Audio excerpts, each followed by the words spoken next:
Welcome to Kit Katastrophe. My name is Kit. Our worlds are in danger.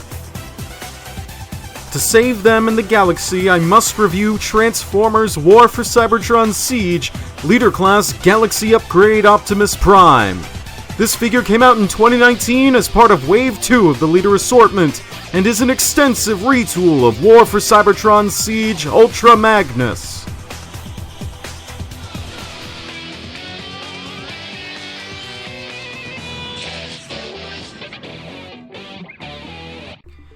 Much like the name suggests, Galaxy Upgrade Optimus Prime is evocative of Galaxy Convoy from the 2005 anime Transformers Galaxy Force.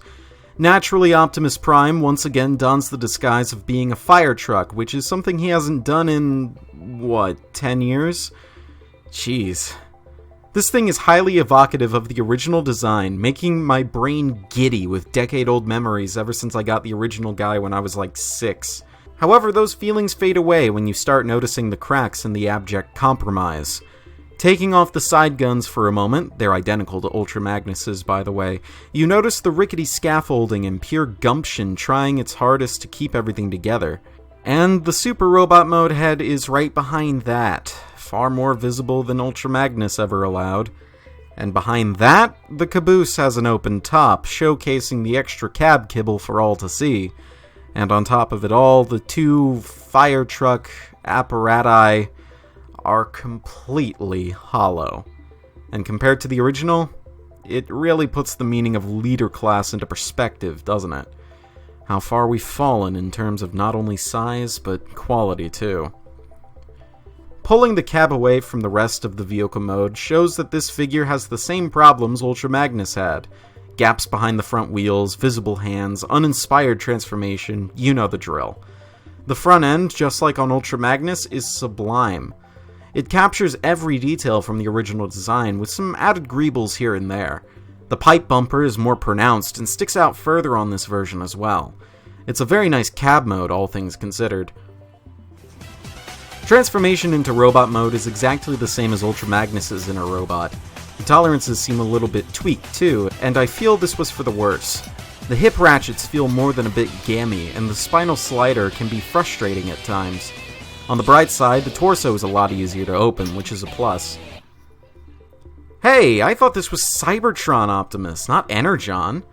Jokes aside, this robot mode does come across as a lot flappier than the inner robot of Ultra Magnus. This is due to how Optimus Prime's chest slopes downward, while Ultra Magnus's slopes upward, making the latter appear more strong and the former look more relatable. It definitely makes Optimus look like he should have a big sign labeled BEFORE over his head. Speaking of which, the sculpt is identical to Ultra Magnus.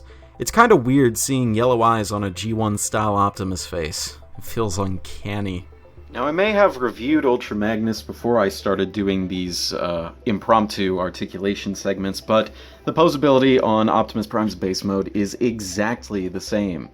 He has a ball-jointed head that goes all the way around. It goes up and down as a very, very nice nod. It can look down far more than it can look up, but it's pretty useful, and you can get a tiny bit of tilt out of it for cheeky moments of hilarity, and his arms have a swivel that go all the way around. It's very smooth.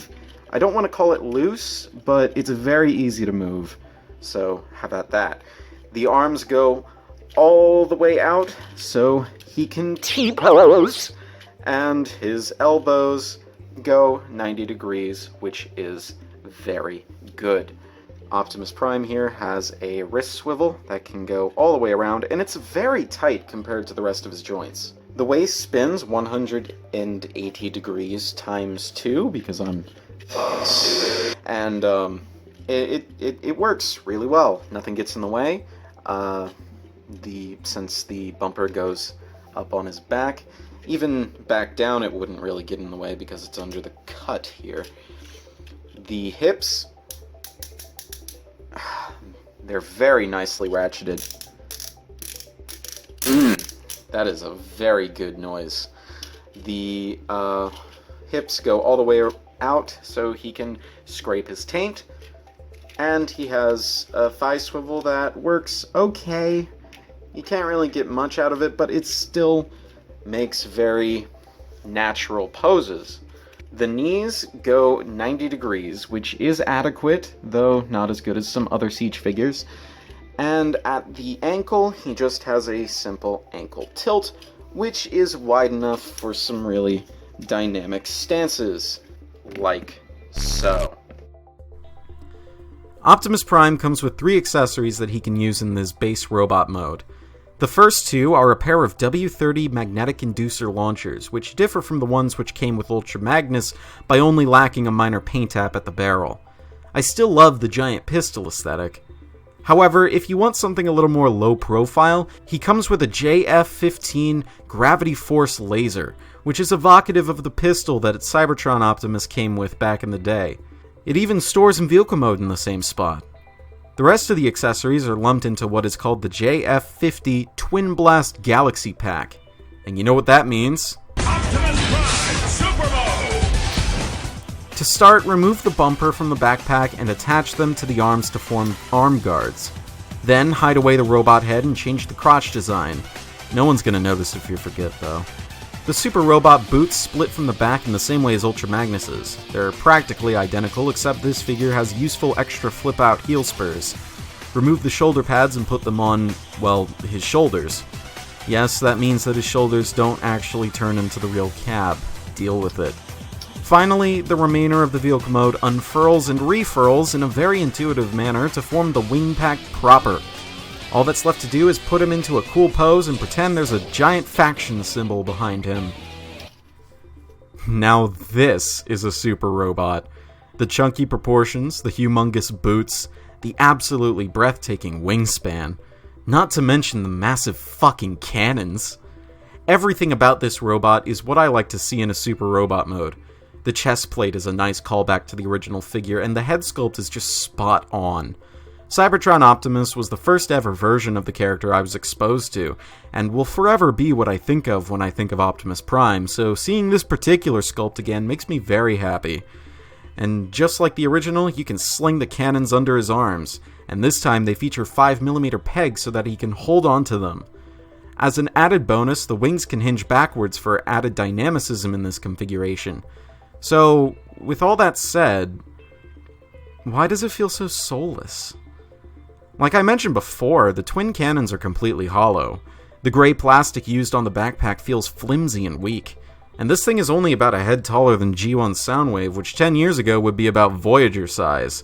I can't really hold that last point against this figure in particular, but since the original was such a huge part of my childhood, seeing the diminutive stature of the update just makes the progressive downsizing year after year of Transformers figures in general just sours my experience. So, much like Ultra Magnus, Optimus Prime's articulation doesn't change particularly much when he armors up into Super Mode.